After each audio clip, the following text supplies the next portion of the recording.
Shalom, shalom, family. Hope everyone is doing well. First off, I want to give all praises to Yahuwah. Give him all the praise, honor, and glory. And I'm back with another one. I wanted to share some stuff with you. I want to shed some light on some things. I got a book here called, it's the Compact Bible Dictionary. It's an actual book. I have it. But I'm just showing you the booklet just in case you might have wanted to look it up and order it. You got the hard copy to the right, and then the one to the left is the one that I have, the one for $8.99. Of course, the hard copies are going to be more, but let me jump right into it, man. The name of this lesson is called Hebrews Mistaken for Egyptians. Or we can call this one Black History in the Bible. Okay? So, what I want to do is, I want to pan through the scriptures and show you how the Hebrew Israelites of the Bible were mistaken as Egyptians. And we're going to go through and we're going to prove that the Egyptians were a dark people, and therefore also making the Hebrews a dark people. Alright, now this is the cover. Now, let's jump into it.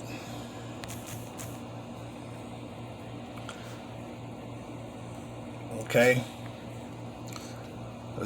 In this particular Bible, they have under the definition of Ham, this is what it says. Zondervan Bible Dictionary, Negroes are not from the line of Ham. Okay. It says, this is perhaps one of the best known references found within a major publication. The choice of words indicate that Negroes are not from the line or from the line of Shem. Okay. And it goes on to read, the youngest son of Noah, born probably 96 years before the flood, and one of the 8 persons who lived through the flood, he became the progenitor. Alright? The progenitor of the dark races, not the Negroes, but the Egyptians, the Ethiopians, Libyans, and Canaanites. Zondervan Bible Dictionary. So, what we just found out, that Egyptians, Ethiopians, Libyans, and Canaanites come from Ham, but Negroes don't. Okay? So let's get the definition of Negroes. Who are called Negroes?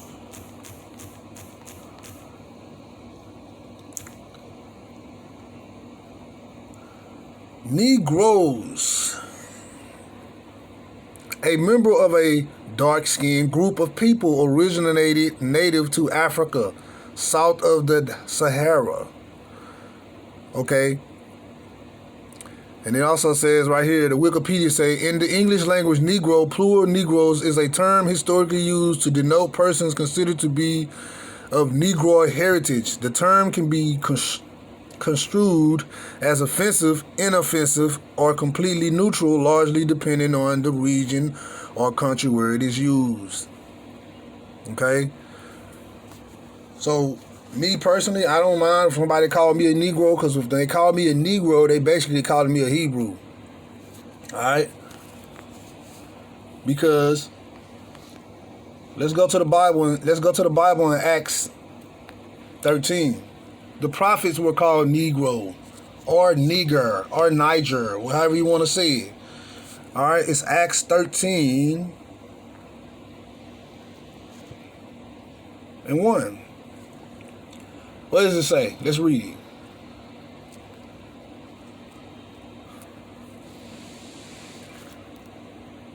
I'm going to let my computer read. Now there were in the church that was at Antioch certain prophets and teachers, as Barnabas, and Simeon that was called Niger, and Lucius of Cyrene, and Manaen, which had been brought up with Herod the Tetrarch, and Saul. Okay, so what did you say? That the prophets that was with Paul was called Niger. Alright, so what were they calling these people? Let me go to my other Bible. They got the strong concordance in it. Now, let's go to Acts 13:1. And we're going to click on the word Niger. Look at the bottom. See that? Latin origin. Niger equals black. It's right here. All this stuff is right here in the Bible. And look how they pronounce it. Niger. So this is why white people call us, and our oppressors call us niggers. Right? So they basically took the term and they made it a derogatory term. It's right here. Right? The Greek in the strong concordance, it's a noun masculine translated Niger, phonetic Niger, however you saying it. It's black right here. It's bound at the bottom. Niger equal black. Surname of the prophet Simeon. Okay? It said, now there were in the church at Antioch was in Greece. All right. Certain prophets and teachers as Barnabas and Simon that were called Niger, and Lucius of Cyrene and Manaen. So all these prophets were called Niger. Saul, which y'all call Paul. Saul is his Hebrew name. He was called Niger too. All right. Now let's connect the dots. Let's go to Acts. Let's go to Acts 21. So Paul was called Niger, right? Let's go to verse 37 through 40. We're gonna read 37 through 40. All right. Now, Paul was accused of the Hebrews at the time of, because he was teaching the law. He was teaching the doctrine of Yahshua HaMashiach, which is the Son of God, which is also a black man. And look what they said. They was trying to persecute him. They sent, they persecuted Yahshua also. Didn't they say, crucify him? Our blood be upon us. Yeah, it be your own people, man. Look what it says here in verse 37. And as Paul was led to be led into the castle, he said unto the chief captain, may I speak unto thee? Who said, canst thou speak Greek? So the chief captain asked him, can you speak Greek? Because we have to understand that the Greek and Roman captivity, these people were speaking Greek and they were speaking Roman. So apparently the chief captain could speak Greek. All right. Look what the chief captain asked him in verse 39. Art not thou that Egyptian, which before these days made us an uproar, and leadest out in the wilderness 4,000 men that were murderers? What Paul say? But Paul said, I am a man which am a Jew of Tarshish. So Paul said, no, I ain't no Egyptian, I'm a Jew. In Cilicia, a citizen of no mean city, and I beseech thee, suffer me means allow me to speak unto the people. Who was he speaking to? Let's find out. And when he had given him license, Paul stood on the stairs and beckoned with the hand unto the people. And there was made a great silence. He spake unto them in the Hebrew tongue. He spoke to it in the Hebrew tongue. So he was speaking to his fellow mates. All right? Because we know that the Hebrews were scattered. And Paul's job was to go and, speak. He was an apostle of the Gentiles, but he also was, trying to bring his people back into the covenant. All right, let's look at another account in Numbers.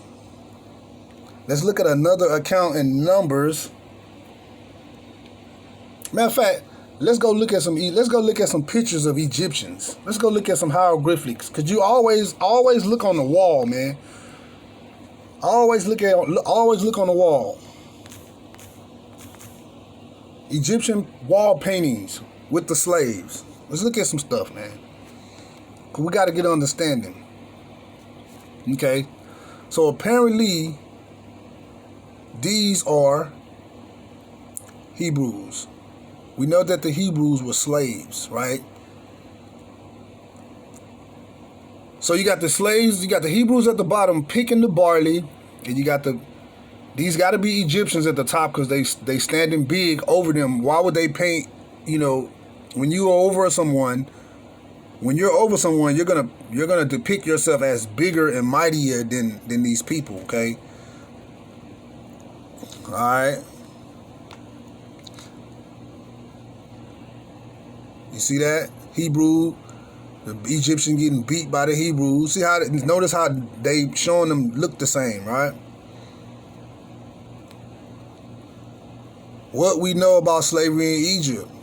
See that? He was Hebrews. Hebrews.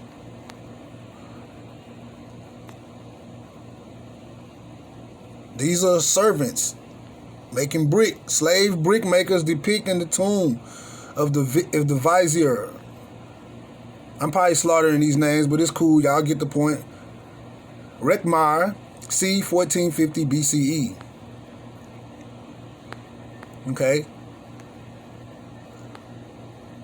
I'm just trying to show y'all a depiction of Hebrew slaves. Egyptian workers making brick much like described in the Bible. Look at this.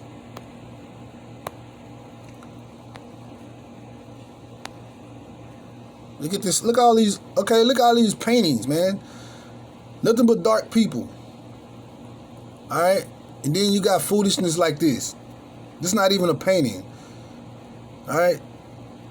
So this is what we call whitewash history.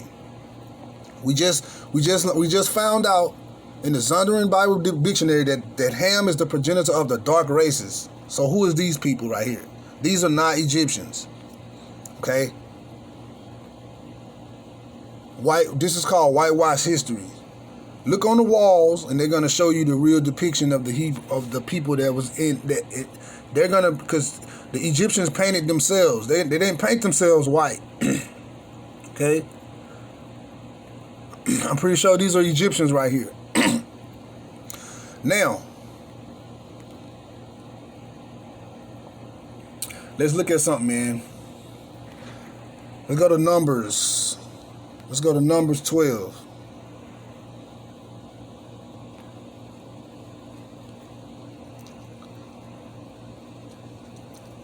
Numbers 12. Now we're gonna read 1 through 13. I'm gonna let the computer read it.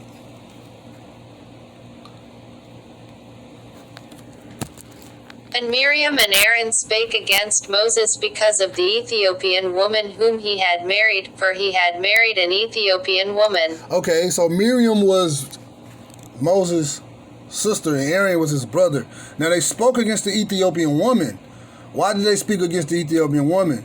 Because it was taught in culture and heritage and even in the law that Israel should stay within their tribes and marry within their race. Nothing to do with color. Because these were also, Hebrews were black and the Ethiopians were black. All right? Now, let's look at a picture of some Ethiopians. All right?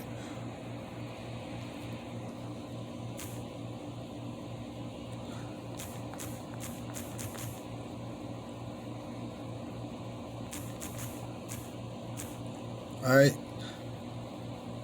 Ethiopians are Hamites. All right? You see that? Look at it. They come from Ham. We just read that in the Zondervan Dictionary. All right. You see that? Ethiopians. So they was mad that Moses had married an Ethiopian woman. All right. Now let's see. And they said, Hath the Lord indeed spoken only by Moses? Hath he not spoken also by us? So they jealous. They really picking at Moses because he married an Ethiopian woman, but they saying, has he not only spoken by us? No, yeah, God, pretty sure he could probably speak to you too. But this is Moses, a chosen prophet that he chose. and they speaking out against his prophet, and it ticked God off. Let's continue. Now the man Moses was very meek, above all the men which were upon the face of the earth. And the Lord spake suddenly unto Moses, and unto Aaron, and unto Miriam, Come out ye three unto the tabernacle of the congregation. And they three came out. And the Lord came down in the pillar of the cloud, and stood in the door of the tabernacle, and called Aaron and Miriam, and they both came forth. And he said, Hear now my words, if there be a prophet among you, I the Lord will make myself known unto him in a vision, and will speak unto him in a dream. And he said, Hear now my words, if there be a prophet among you, I the Lord will make myself known unto him in a vision, and will speak unto him in a dream. And he said, Hear now, my servant Moses is not such, who is faithful in all mine house. So he got Moses back. He's speaking on behalf of Moses, like, y'all talking about my prophet that I chose. So God kind of teed off. Now watch what God do to his sister. With him will I speak mouth to mouth, even apparently, and not in dark speeches, and the similitude of the Lord shall he behold. Wherefore then were ye not afraid to speak against my servant Moses? And the anger of the Lord was kindled against them, and he departed. And the cloud departed from off the tabernacle, and, behold, Miriam became leprous, white as snow, and Aaron looked upon Miriam, and, behold, she was leprous. The cloud. She just said, the narrator just said that Miriam was white as snow. So if Miriam was already white, like the people that they try to, say that that's the Jews today, if Miriam was already white, how God gonna turn her white again? So you would go from one color to another, right? Let's continue. And Aaron said unto Moses, Alas, my Lord, I beseech thee, lay not the sin upon us, wherein we have done foolishly, and wherein we have sinned. Let her not be as one dead, of whom the flesh is half consumed when he cometh out of his mother's womb. And Moses cried unto the Lord, saying, Heal her now, O God, I beseech thee. Okay, so Moses said, let her be not as one dead, of one the flesh is half consumed when he come out of his mother's womb. So let's look at how a newborn baby look when they come out of their mother's womb. And we're going to get an idea of what Miriam looked like.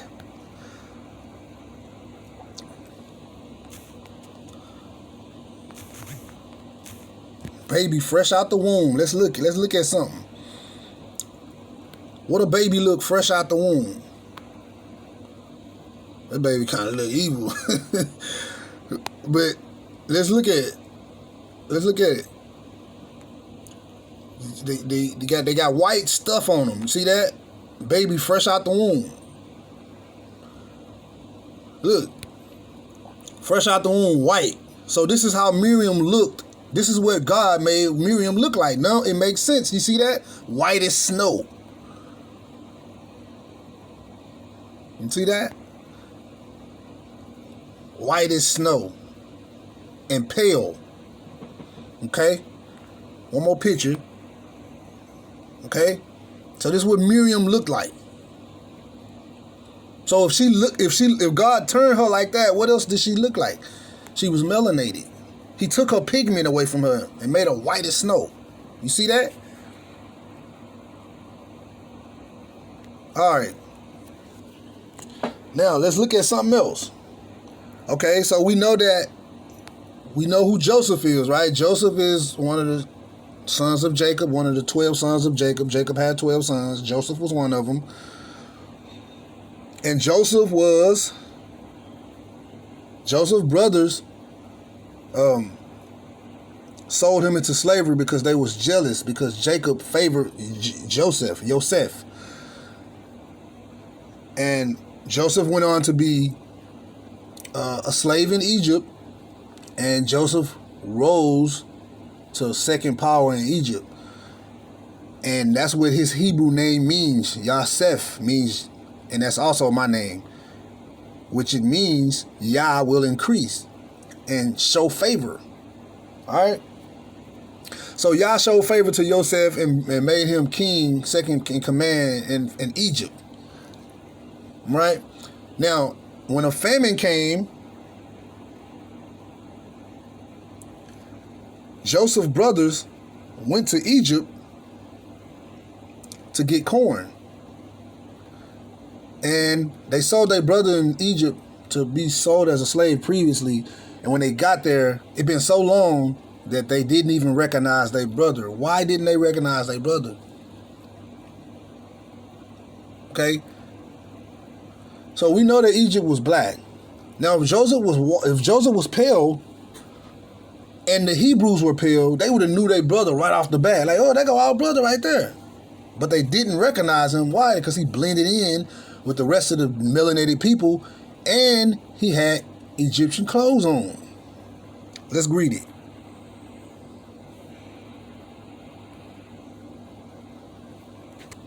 Now when Jacob saw that there was corn in Egypt, Jacob said unto his sons, Why do ye look one upon another?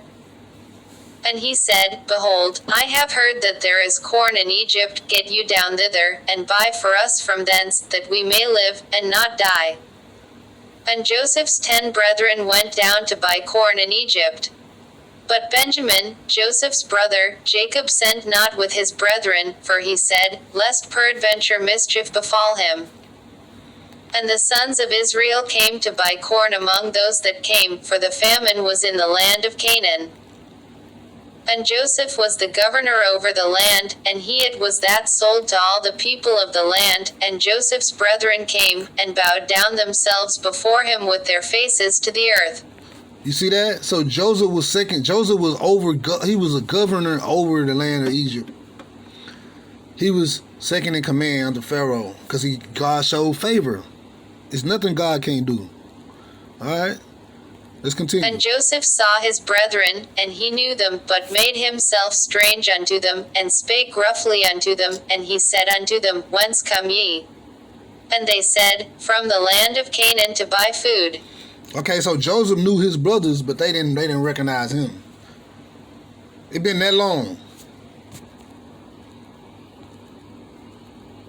And Joseph knew his brethren, but they knew not him. But they knew not him. Why did they know not him? Because he was dressed as an Egyptian. Same color as them. Because Hebrews dressed different. I'm pretty sure. Hebrews dressed different. Matter of fact, they had fringes. I'm pretty sure they had fringes because it was a law. It was a custom for the Hebrews to wear fringes around their borders with a ribbon of blue. So they probably had garments with fringes on them, and he was dressed like an Egyptian. So that's why it's looking like, whoa, well, he just looked like a regular, normal Egyptian. All right? Let's look at some Egyptian pictures so we can get a visual. I like to give visuals, man.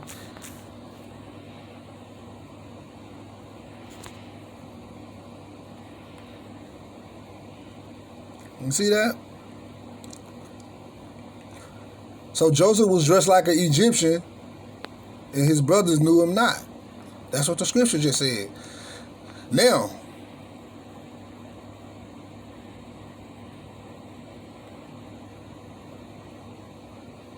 look at that.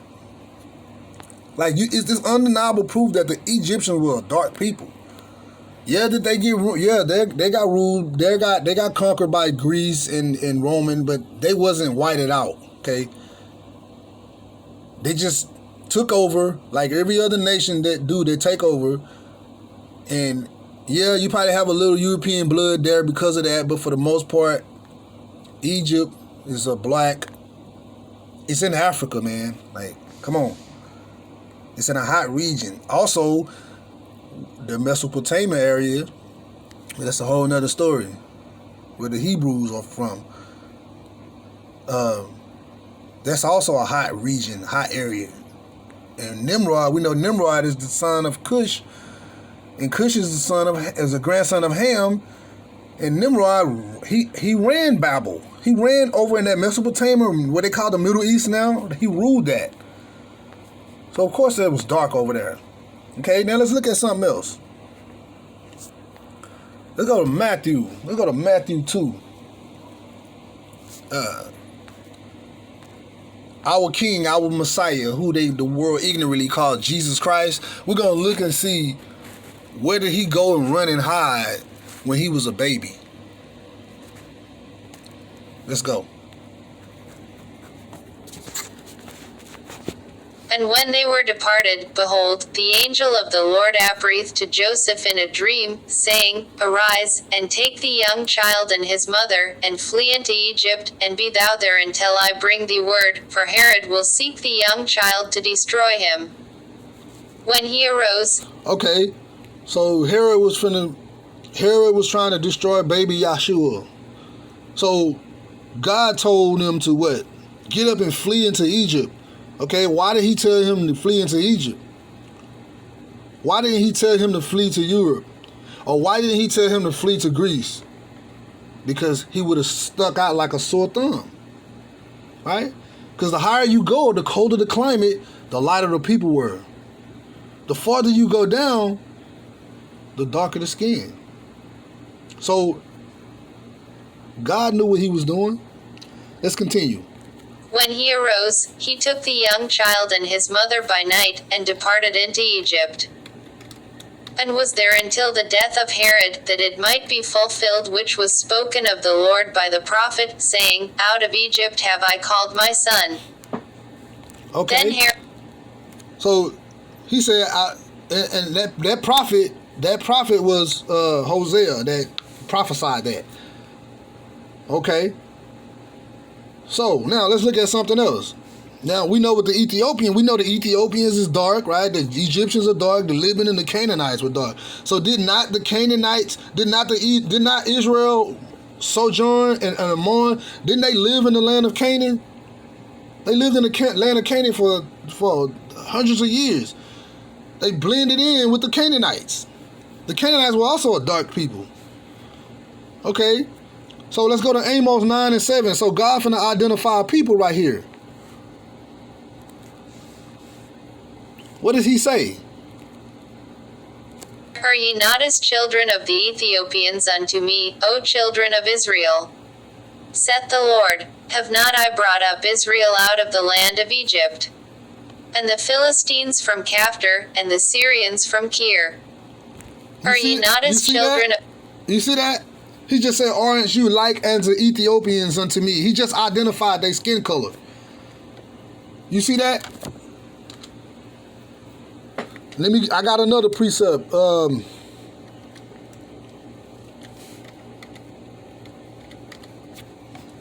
Watch this. Let's go to Jeremiah 13 and 23. Jeremiah 13 and 23, and then I'm going to close. I just wanted to shed some light on this situation. You know, I try to drop videos, try to drop at least 22 videos a week, man. I'm all about edifying our people, man, and just, you know, awakening Israel, and I'm just trying to do my part. All right? Now, look what God say here. Can the Ethiopian change his skin, or the leopard his spots? Then may ye also do good, that are accustomed to do evil. You see that? Okay, so God just identified the children of Israel as unto the Ethiopians unto me. Now he turned around and say, can the Ethiopian change his skin? Or can a leopard change his spots? All right, so that means that the Hebrews is still today a dark-skinned people. Can you change your... Yeah, we mix. We've mixed with a lot of different people, but for the most part, the nation itself is still a melanated people. He said, can an Ethiopian change his spots? No, he cannot. Can an Ethiopian change his skin? No, he cannot. Can a Hebrew change his skin? No, he cannot. All right, so that's all I got for today, man. Till next time, I say shalom, peace. For my Facebook friends, I post on Facebook, but I also in support, of my little ministry, man. If you can, go on YouTube, subscribe to my page, like, share, subscribe. Peace and blessings, and may Yahuwah be with you.